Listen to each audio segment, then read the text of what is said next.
No, Far from the Madding Crowd by Thomas Hardy, we have four main characters, the first of which is our heroine, Bathsheba.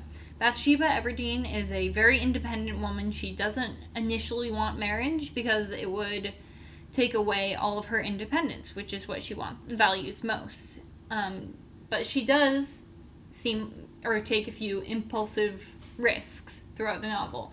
Her first one being her marriage to Sergeant Troy. Sergeant Troy sweet talks her into marriage and kind of tricks her. And it's not something she's super excited about, but she does love the thrill and the adventure of him being madly in love with her.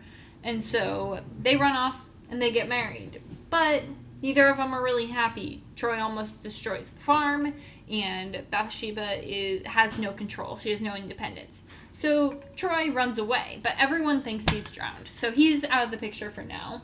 And Boldwood comes in, and William Boldwood is Bathsheba's equal in a lot of ways. He has a farm that is about the same size as hers.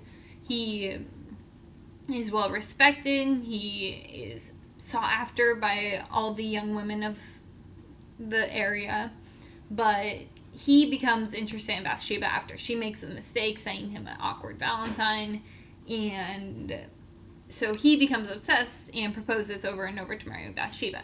She finally agrees to marry him because she sees him as her equal in status. And if through marriage she can't be independent, she at least wants to have someone who, in all societal respects, is her equal. So,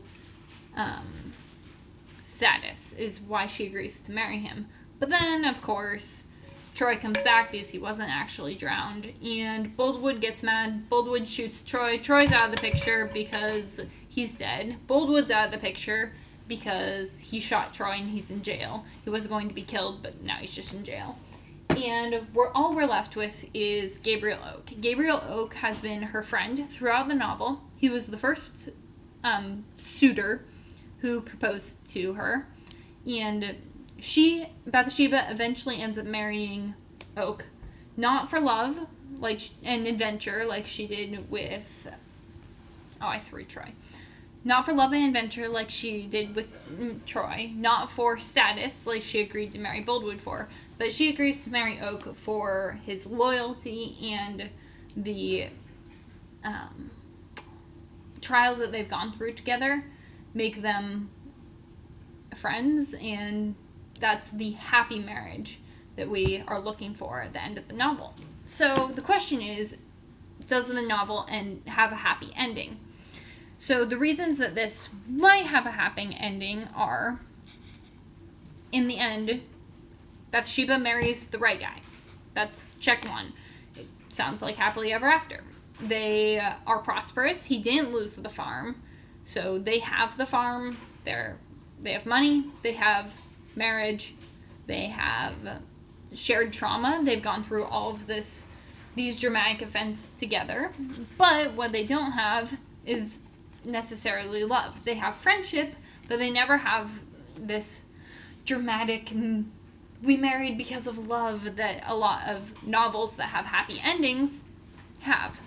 So that's one reason it might not be a happy ending. Another reason would be that there's no promise at the end that they're going to remain happy.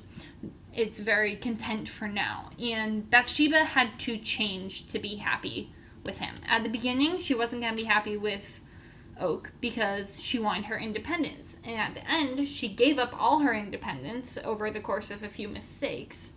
And now she's just resigned herself to not having any independence and ends up marrying Oak because he is loyal.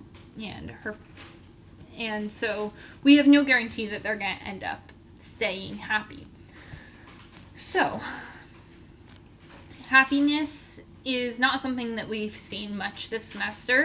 Our happy endings aren't. Most of the books that we've read ended up in a very Brit lit style of not necessarily happy endings, in leaving the reader with something to think about. And so this one ending really jumped out at me because way back in the beginning, I remember Kathy said that in class. This is as close to as happily ever after as we were going to get. But in the end, I'm not sure it was enough.